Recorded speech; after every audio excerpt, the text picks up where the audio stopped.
This episode of the Restoration Today podcast is presented by NextGear Solutions, a leading provider of property restoration workflow software. NextGear was recently acquired by CoreLogic, a leader in property information and data-enabled solutions, in a move to bridge the insurance and restoration industries into one open platform and to offer new, best-in-class solutions that improve how the industry helps millions of people protect and restore the homes they love. Learn more at corelogic.com/nextgear.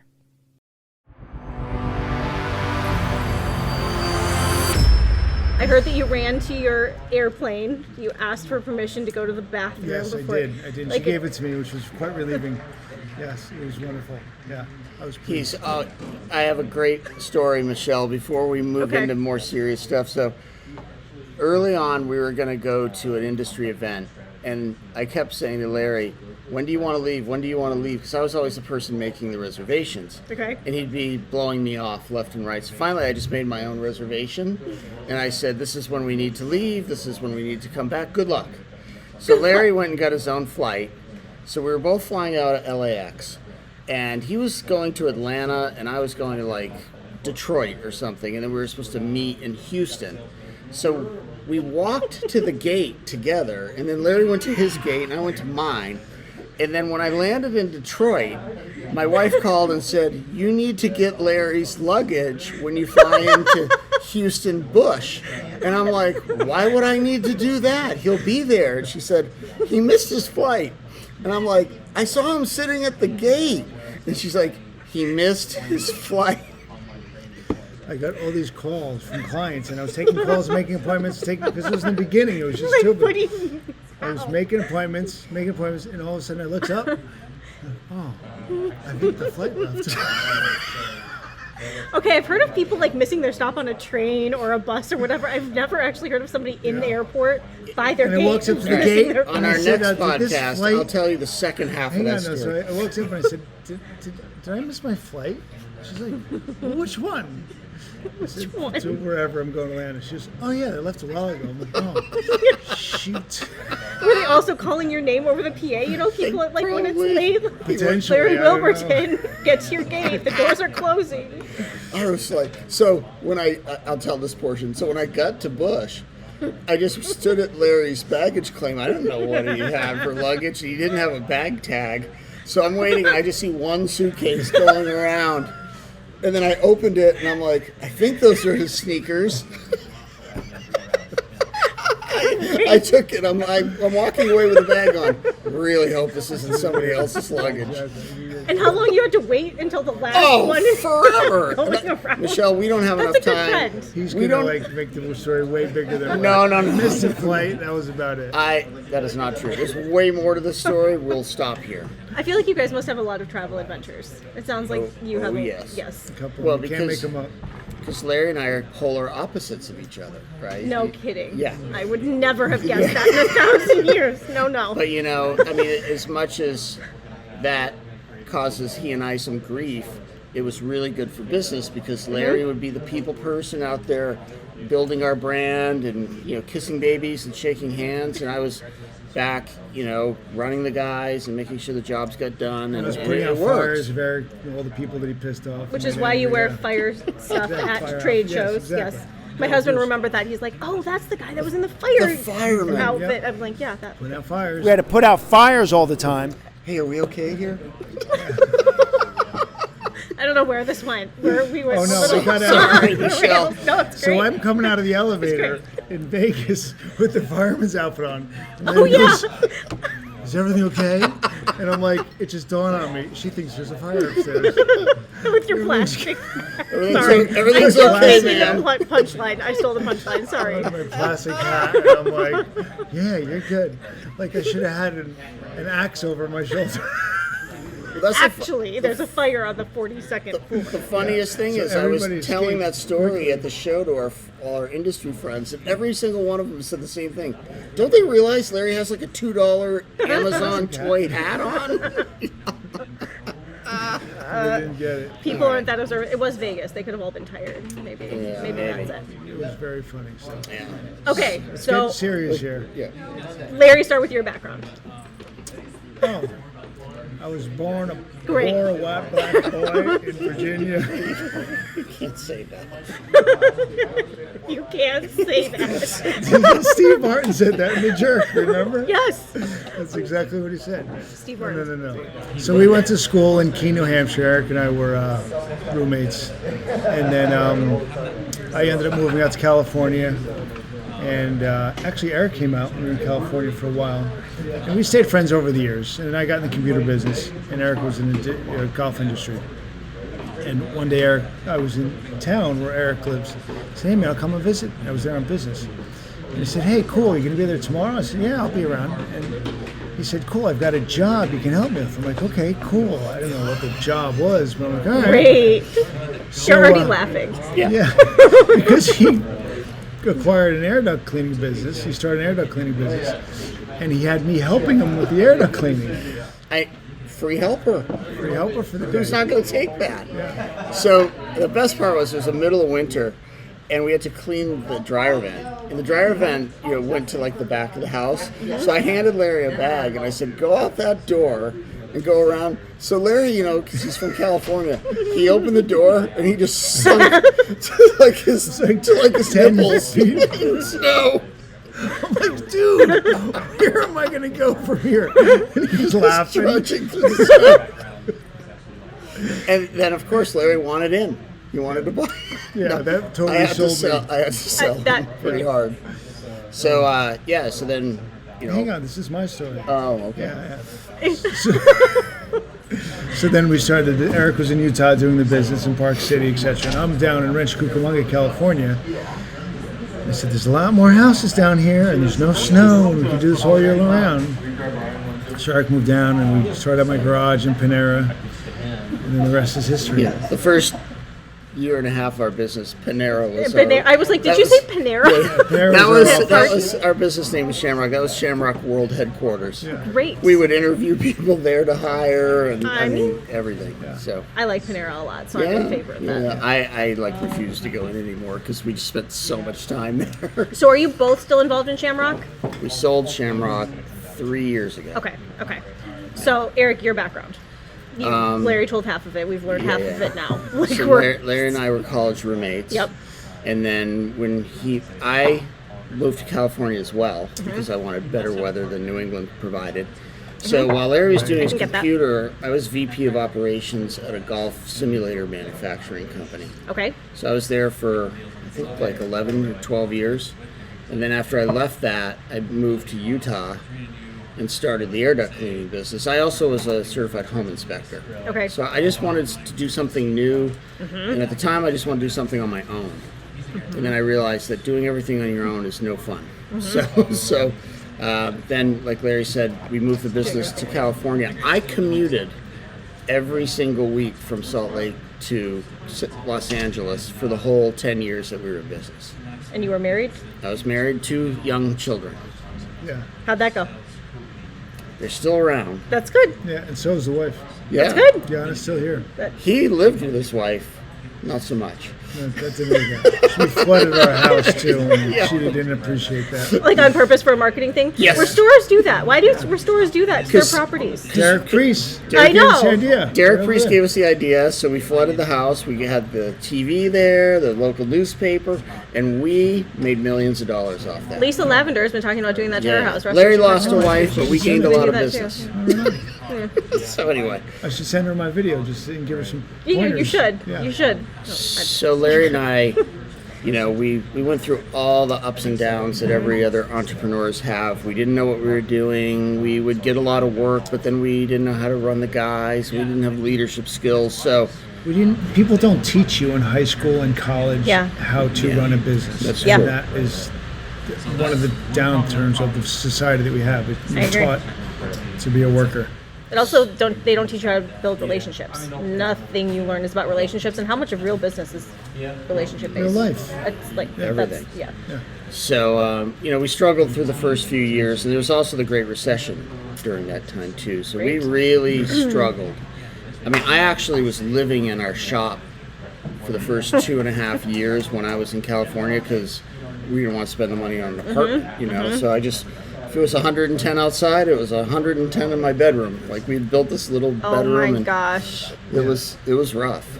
You know, my shower had a water heater that had about 2 minutes of hot water, so I had to decide every night, do I want to wash my hair or do I want to wash my body? You had a lot more hair then. I had a lot more hair than We have an audience. We're recording this at Violand's business planning retreat in Captiva, and so we have an audience walking back and forth, and every once in a while they're getting laughs from other Good. people. So, yeah, it's we great. aim to entertain.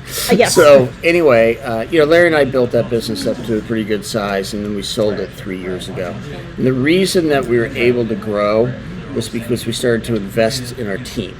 Like, that's what we learned, Michelle. Like, you can do production, you can do efficiencies all you want, but if your team isn't engaged and excited to be there, you're not going. Well, you might go somewhere, but you're going to struggle. Yep. We learned that the hard way with technicians that would just make mistake after mistake. And as a business owner, you're like, you can't do that, you can't do that, you can't do that. Please don't do this. And you just remind them all the time and get mad at them and try and get them to do things. And Eric came up with a way. He went to John Maxwell and he got certified. And he had all these great training techniques. And he presented all of them to the guys and they shut down. Flopped. And that's a whole other story in itself. But anyway, he translated it into blue collar speak, per se. He's a tech whisperer, and that's why we came up with it. So the guys would understand. It was the why. What it essentially was, he was telling them why not to say this to the tenants of a property manager, why not to walk across the lawn, why to park the truck in the right area, why to wear your booties, why to look Mrs. Jones directly in the eye, why to do all these things that are important. And then it just goes extensive, not to walk up the stairs too close behind them, when you're in a home, how to behave.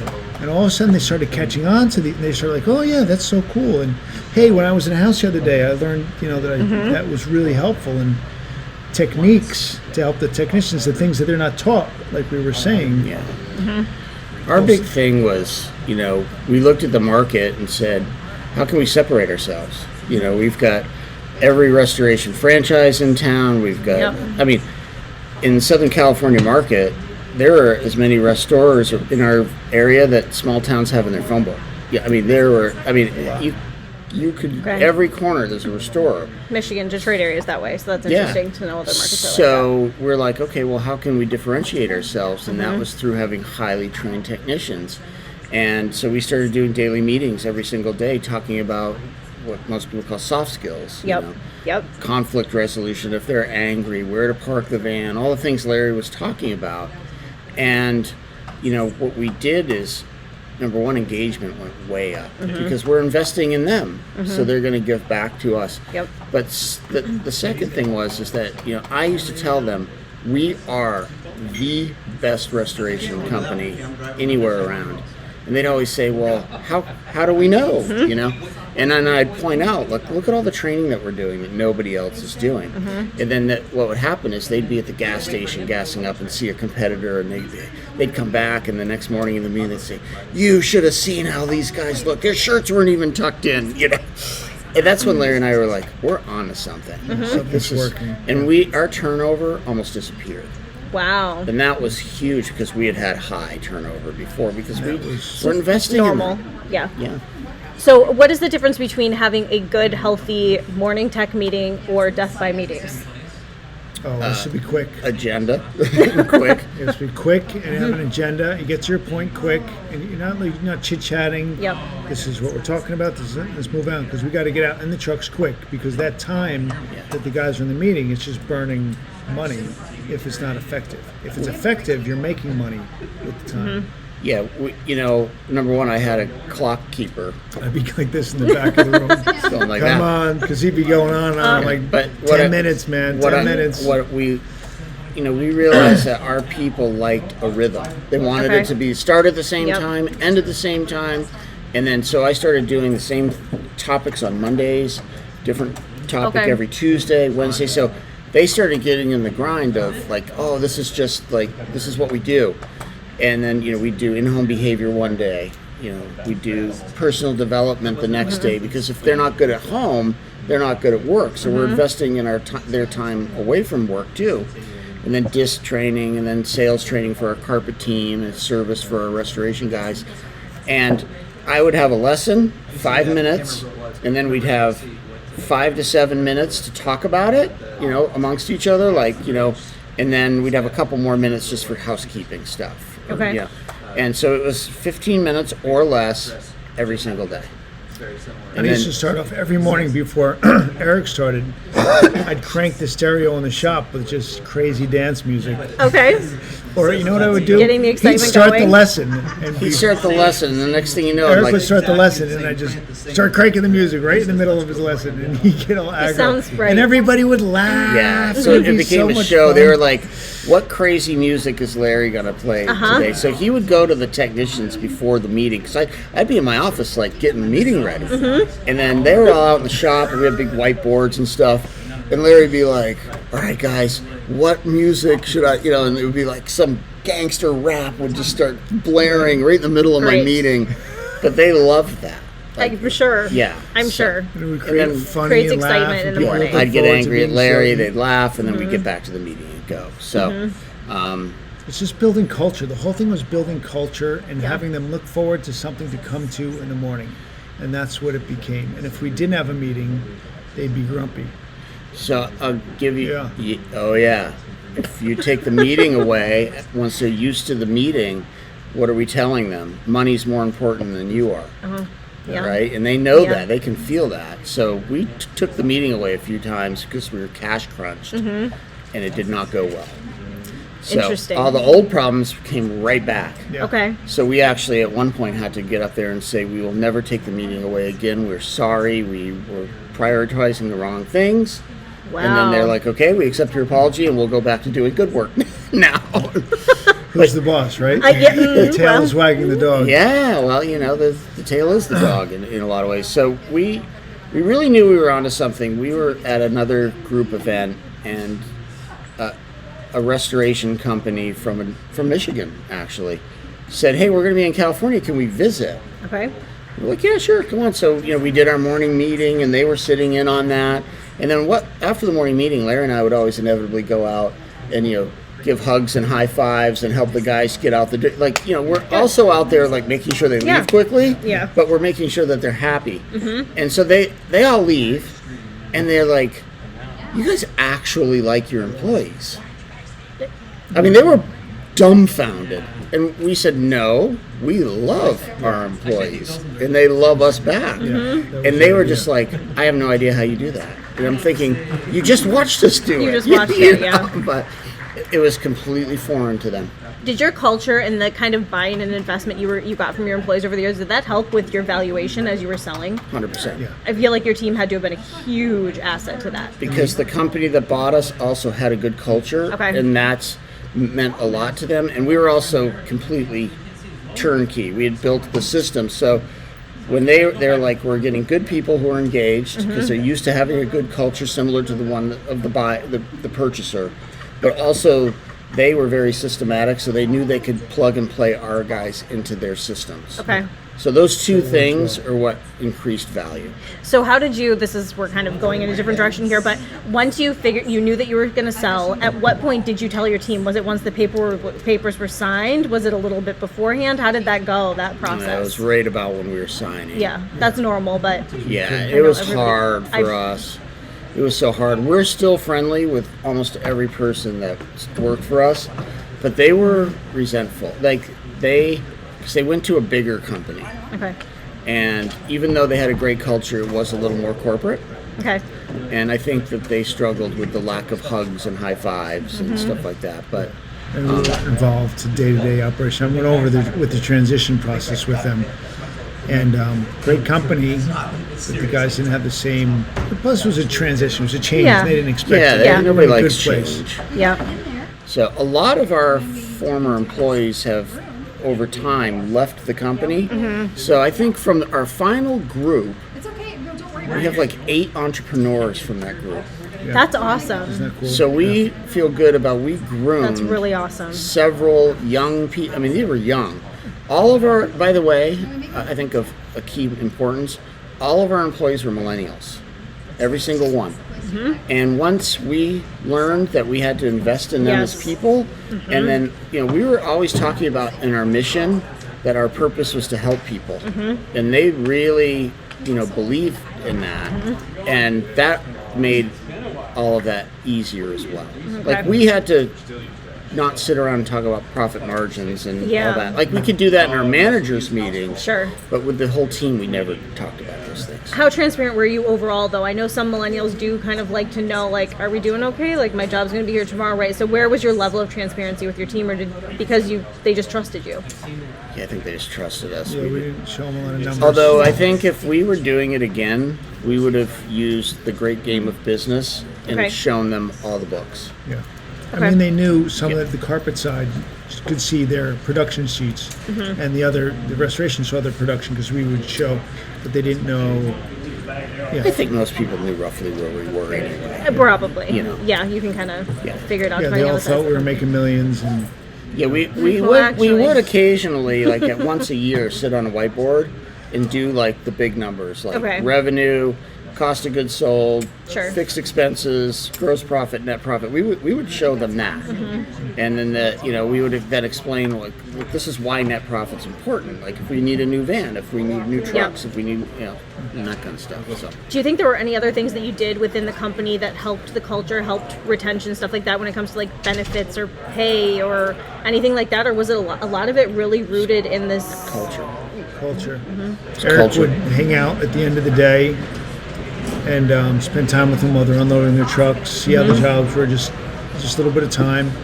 I would visit them on jobs, bring them pizza and stuff like that. And I had all my food in the morning for marketing. And I learned that I should share it with them sometimes and market to them just like I did with our clients. That was a hurdle that I got. So Larry would have all these bags of candy that were getting made in the front office. Okay. And they would come and say, "Hey, Larry, can I have a candy bar?" And at first he was like, "No, these are for our good customers." And then they'd be hurt and leave. And then Larry realized, "Wait a minute, you're our best customer." Right? And what is it like? What is a candy bar, right? Yeah, exactly. So we started doing that. We started catering to the guys, doing birthday parties and stuff like that. And then we had a barbecue trailer, and we'd take it to different plumber shops, property managers, agents, and cook them for lunch, cook lunch and meals. And so we started bringing it to the shop and cooking the guys breakfast before the day would begin, or burgers, and dogs at the end of the day and stuff like that. And there's a difference, Michelle, between cooking for somebody and buying them food. Yes. It's not the same thing. So we were serving them is pretty much what we were doing. So we'd say, "Hey, on Thursday we're going to pull up the barbecue trailer and make breakfast burritos. Don't eat before you come." And then I bet they look forward to that. Like, I'm on my way. And then we used to have also at our shop customer appreciation events where we'd have beer and tacos and stuff. We'd have the barbecue, and we would make sure that all of our team could come. We wanted a whole team. And they didn't have to work. As They could just hang out. And they'd hang out with the customers, and the customers would get to meet them, and they could have a beer and some food, and it really helped. But for me, on a more like day-to-day basis, what I realized was I had to delegate all my tasks that I used to do, like managing, so that I could have time to prepare the lessons. Okay. So I used to do, and I didn't want to work 12 hours a day anymore. We were past that. So what I used to do is prepare the lessons the night before, go in, we'd have a manager's meeting, then we'd do the all-team meeting, then I'd meet maybe for half an hour with the office to see if I needed to look over something or sign something, then I'd leave. And I'd go ride my bike, or Larry and I would go meet about something else. But my trick was I like to show up around 3:30 or 4 in the afternoon, be out in the warehouse, and as those guys came in from the field, I'd just kind of be there and ask them how their day went, help them unload some trash. And being in the field's really hard. I was in the field for a long time. So they just wanted somebody to vent to. So I think that actually helped me as their ultimate manager more than anything else. And better for them to vent to you than in an unhealthy or like a bad direction. Well, and when you're carrying a granite countertop out to the trash together, you're bonding over something, And I'm not saying everybody should do that, but I think that worked really well for me personally. So where did Blue Collar Nation come from? Well, after we sold, we started... Eric came up with it. we started morningtechmeeting.com, and Larry and I needed a way to market it. Right? So morningtechmeeting.com is a video series to train technicians on soft skills, but not just in our industry. Right. HVAC, electrical. Well, nobody knows who we are in HVAC, electrical, and plumbing. Okay. So we started the podcasts to have guests on who are influencers in those verticals and have them on the show, and then that would help us get noticed in those realms. Yeah, because the lessons transcend any service business. If you're going to homes, we have security guard companies, we have some installation companies of entertainment systems. One of the clients, we had an auto body shop, for a while, and that was kind of cool. He was watching the lessons continuously. Yeah. It was just interacting with clients, and whenever you have your business and your technicians. Larry and I anybody that's listened to the show knows it kind of has undertones of car talk from NPR. Okay. Oh, Yeah, click and clack. click You and get it right? clack. I have not. Okay. Oh, they just go back and forth. It's Okay. hysterical. So they're Click and brothers, clack, and okay. they go back and forth. So Larry and I, that's what we do. Yeah. So we had listened to a bunch of podcasts thinking, well, this is the way to get noticed. So we started listening to a bunch, and we're like, there's a lot of them out there that are really good with technical information, and they're so boring. Yes. So Larry and I try to So you know exactly what I'm talking about, yeah. we try to bring some of our have their dynamic personality. into it, but we have there's a way that we do it. We only do it at the beginning, and then as soon as we turn it over to the guest, we try to let them take the reins for the rest of the time to And get if there. the guest is entertaining, we're generally quiet. But if they're not, we try and interject That is Yeah. true. silly, funny things. And Yeah. That's fair. sometimes it works and sometimes it And doesn't. honestly, Michelle, That's fair. when we started, I was like, Larry, we should do a podcast. We'd be good. I think we could be okay at this. And he was like, okay, yeah, we'll do anything, So we started, and we literally, I remember before we recorded, we're like, if 3 people ever hear this, that would be like, past our family, that would be nuts. And now it's like thousands and thousands and thousands of downloads later, and we're just like, we look at the list of where people listen, it's worldwide. That's awesome. And we're just like, who's listening to us in Korea? Somebody. Why are you interested? Yeah. Exactly. We Do you don't even speak speak your English? Exactly. But yeah, we actually have a pretty big following in Europe and Australia as well. I mean, awesome. English speaking Yeah. as well. So Do you guys have a favorite guest or a favorite show you've ever done? Not to alienate the rest of the guests you've had on, but I'm curious. Favorite There have to guest. be some people that you've had on where you're like, Marvelous Mark was good recently. he was great Yeah. at the experience. He It was great so experience. entertaining. Yeah, we had him in the podcast before, and I just sent him a text. Hey, Mark, you want to be on the show? And he's like, yeah. And I was like, oh, that's so cool. The keynote speaker was like replying back to me immediately. And I'm like, score. And he was really cool. He was like I don't mean this in a bad way, like a pleasant surprise. When Yeah. you hear that kind of name, you don't really know what you're going to get out of a keynote like that. He was really good. Like, He was what really he taught good. was good, and it was entertaining and engaging. And what was cool is that, I mean, any of us have been doing like the coaching thing for a while. All the lessons were the same as you always get, but the delivery made you much more engaged. Yes. Drumsticks and stuff, that was cool. My sons love the drumsticks. There, I have 2 favorite guests. Okay, there we go. I have 2 favorite guests for completely different Screensaver. reasons. I didn't know it had a screensaver. That's never happened to me before. Okay. So my favorite guest, I think, is a guy named Chris Yano. He Okay. has a podcast in the HVAC industry. He's got a big marketing firm in Phoenix. He's done everything. He was like a professional bull rider. He Yeah. raced Indy cars. He's like that guy, Okay. He's just lived like 50 lives, and he's only like 30 years old. Okay. So he was really interesting, and he's become a friend of ours. We visited him out in Phoenix and stuff. Tommy Mello was great as well. Yeah, he's Tommy Mello had so A1 much garage contest. door. He's And got like Al. Can I speak for crying out loud? You already said your favorite But guest. you're going to go on and on. No, it's not I'm not. necessarily entertaining. So I'm to the point. You're going on and on. Yeah, give it up. So anyway, Keep it up. him because he's so interesting, and then I'm not trying to brown nose Chuck, but Chuck Violand because Yeah, Chuck was great. I learned a lot from Chuck over the years, and then I just really believe in his philosophy Yeah. of business. So when we had him on with his book, The Entrepreneurial Conspiracy, Yep. I really enjoyed that Yeah. Great conversation. book, actually. It is. They were pushing it up front, and I was like, yeah. Because it's a that's the wonderful book. same It's really conversation in my private life that I'd love to have over lunch. as I was reading the book, and maybe you guys were the same when you know Chuck, it was like I heard him reading it to me in his voice. I've heard this before. And this then is everything that you know is what you do wrong. You're sitting there like, he's judging me right now. I feel that. We had the editor of CNR magazine on one time. It was really good, actually. We had Ray Charles from the airport. Ray Charles from the airport.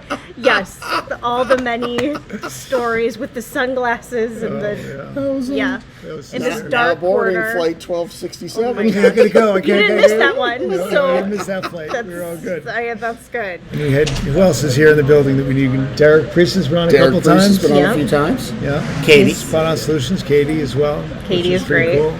There are a lot of people here alone. Yeah, that are it's good. wonderful. Yeah. So yeah, it's good to be in the industry, know people, and get to know people, which is very It's such a valuable. great industry.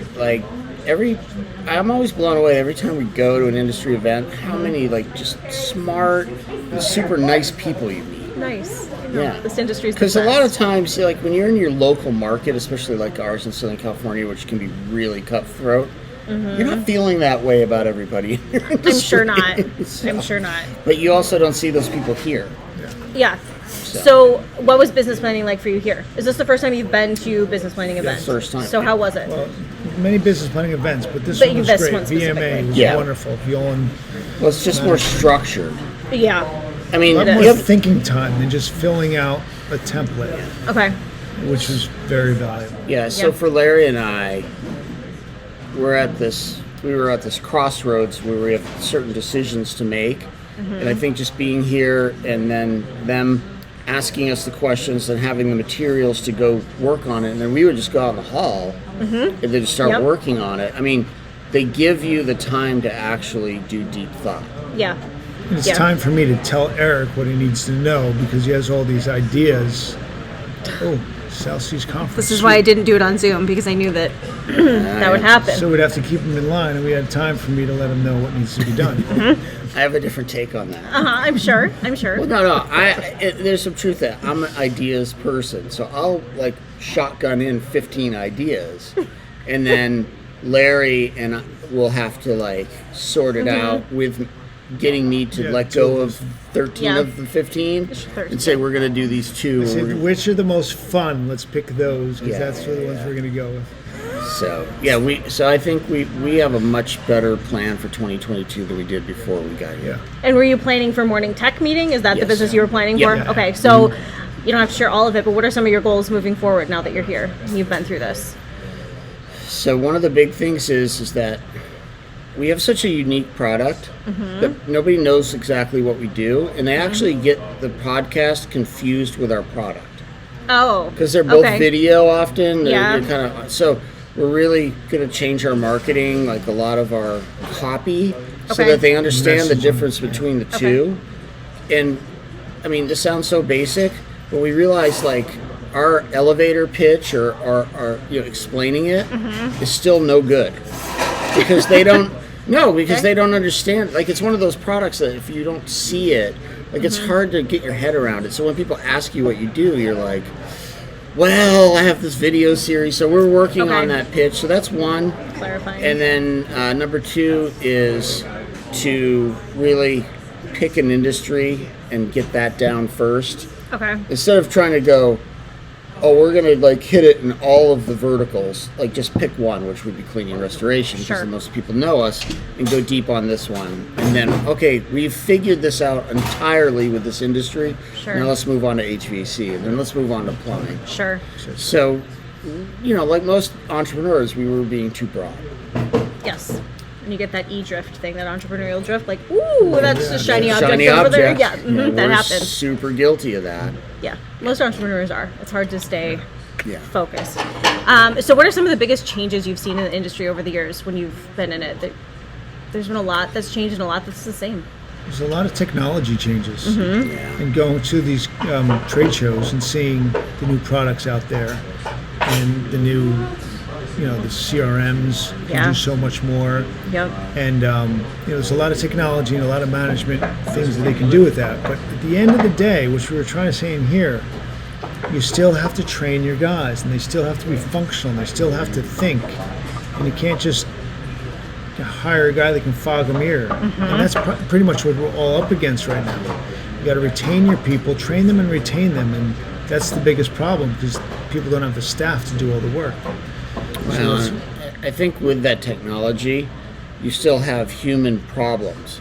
So I'll give a couple Human examples. problems, You know, it's great to have Dash and Luxor, which are amazing softwares, but if your technicians and your estimators are not populating the fields that you need for the data, Yep. it's useless. And then, you know, in the other trades, they use a software called Service Titan. Yep. $10 billion company. The software is amazing, but I have a 6-location plumbing company that I coach, and we had a whole hour on people need to put the information in because I'm asking you for these KPIs and you don't have the data. So at the end of the day, it still all comes down to people. Like Larry said, I couldn't agree more. And then the other thing was the conversation this morning about, larger private equity firms really pouring a lot of money into the industry and how that's going to change. And then how for companies like the ones that, we generally deal with, how do you compete with that? Yeah. That's scary, but there's also opportunity in that. Yeah, and that's what everybody was saying. So what do you think that the industry needs as far as, like, when you look at the independent players who aren't planning to sell to a first on-site, or they're not going to get a PE interest or whatever, how are they going to stay viable? How do they stay competitive in their market? Just stay focused, business plan, improve the operations, have a better culture. Culture is the biggest thing, actually. We sound like a broken record, but, that was us. We had one of the largest big restoration franchises right in our town. They were massive. There were 18-wheelers and 100 trucks and the whole thing. And, to be honest, in our local area, if anything that wasn't a preferred vendor deal, we were getting all that work. And the reason we did it is because we talked about you. They did. All good. All good. Everything was positive. Yeah, we are. We're not live, but live. But, we were able to compete and beat them in many ways because we could just outserve them. Actually, they tried to steal all of our technicians in one day by offering them like 3 times what we were paying them because they were trying to run us out of business. One or two left, and that was it. And none of them ever got that money either. Did they try to come back to you? Yes. A couple of them. They were not welcome. I would think not so. with me. Yep. But the thing is that, those are the kinds of things that you're up against. So you have to build that culture so that the guys don't take that deal. Yeah. That's hard to do. Like if they were more savvy, they would have said they can't possibly pay me this much. Right. But if you have a great culture, they're going to be like, I don't think I want to leave. We would have guys go, look, I can go make $5 an hour more, but if I go there, it's not worth it to me because I don't have this feel. Yeah. And it's the that's same what thing. A bunch of the guys said at the time. They're like, we can't go over there. No matter how much they're paying us, it's just not going to work out. We know it. Peter Drucker says this all the time that, culture eats strategy for lunch. Yeah. And we just believe that. We really believe it. So, obviously you have to find your niche in your market to compete against the big boys. But beyond whatever that is, you have to have a company where people are willing to run through walls for you. Yes. Yeah. All right. I don't know that I have anything else that I want to touch on. Anything that we didn't touch on that you want to share? Any fun stories from coaching or the field? You've shared some funny stories, so I think we could just do a full podcast. Can I finish the airplane story? Yes, This please. is killing me. So, I didn't know we didn't finish the story. Okay. No, we took half. Oh, yeah. Okay. You're gonna say that I'm lying. I'm not lying. Okay. So I'm at the. We had just started. Okay. So we're like dead broke, right? We're not spending any money that we don't have Yep. to. So we were supposed to take a shuttle to where we were going. In Houston, anybody knows Houston, it's a huge belt loop. Yes. Yep. So Bush Airport is at 12 o'clock and Hobby is at 6 o'clock. So I landed at 4 p.m. Okay. So you can imagine, it's like essentially LA traffic. Right. It's Houston's bad. awful. Yes. So then I'm like, Larry can't get there. He's flying into Hobby now. I need to get a car. But we have like not much money, right? And there was an oil convention in town, so the car was God. astronomical. So I just all right, we're suck it up, get it for the week or 5 days or whatever, right? So I drive a very long time to 6 o'clock, and I'm not happy. And he gets there, and he's all like, "What's up, buddy?" And this is, it was so great to be in here. He's doing the Larry. He's happy. And, He's doing the and Larry. I'm like, I like that. And I'm like, He's doing the I had Larry. to get your friggin' luggage. I had to rent the car. I had to drive here. Don't give me the, I haven't eaten all day, which I'm hangry. And I'm like, I'm really hating you right now, And he's like, we got to get you some food, dude. And, So now we're driving because our hotel is at 9 o'clock. So we go get me some food, which slightly took the edge off. And then it's like super late by the time we get to the hotel. And then Larry goes, how much was the car anyway? And I said, I don't know, $500 or whatever. And he goes, we got to take that back right now. Like, we can't afford that. And I was like, dude, I don't even care right now. I'm so tired. And then he goes, no, this has to go back. So I said, okay, yeah, it needs to go back. And then he goes, I have a migraine. I'm going to bed. You take it back. Sick. I was putting all my energy into just getting there. Oh, it's going to kill you. So then, and I went to bed. And Eric saved the day. I'll give him credit. I drove to the airport at like midnight. We've been traveling. It might have been at 1 o'clock in the morning. It was late. Right, and then I had to take a shuttle back. So it was like 1 or 2 in the morning when I finally got into the room, and he's fast asleep in his bed. And Michelle, Larry and I fight, but we don't fight. He was laying there, and I was seriously thinking, I could just start punching him in the back of the head, Put the pillow over. No. I was so angry. And then the next morning, he's a morning person. He wakes up, and he's like, "Let's go, dude." I've had 4 hours sleep, and I'm like, I'm gonna kill you. You leave the room now. Go find something else to do with your life. Totally. The convention started, and we left. It was all good after that. Yeah, we got over it. But that was a long day. That's a story that every one of our employees knew that story, could tell that story. That's what I want to make that last point. One of the things that Larry and I did in our employee manual, we had a 3-page history of the company. Okay. So that they could feel like they're buying into our story. Everybody knew that we went to college. So they knew the stories, they knew the airport, they knew all these things, and they could literally tell those stories at a party, and it made them feel closer to us. I think that was a good move on our part. It was a marketing thing at first, but it turned into a cultural maneuver as well that just worked great. We became much closer with our guys, and they were more engaged. And they're like, oh, this is great. The marketing, because we learned we had to market to our team, just like we had to market to clients and potential clients. The reason we did that is I remember one day, Larry and I had long been out of the field, and a younger guy came in, and he was having trouble on a job. And I said, well, look, all you got to do is this, that, and this. And that's what I always did. And he looked at me with no sense of irony. He goes, you were in the field? And I was like, how do you think we got here? I was so offended. He was like, I didn't think you ever. I think you just sat at this desk. All these and did marketing nothing. Materials, we had us in the field, pushing lawns. Yeah, exactly. He had no idea that Larry and I had ever done one stitch of manual labor in our whole lives. And I said, Larry, we need to write out a story so that every person, when they come in, part of the onboarding process is they know our history. You understand. Yeah, exactly. So we're going on and on. I love it. No, it's great.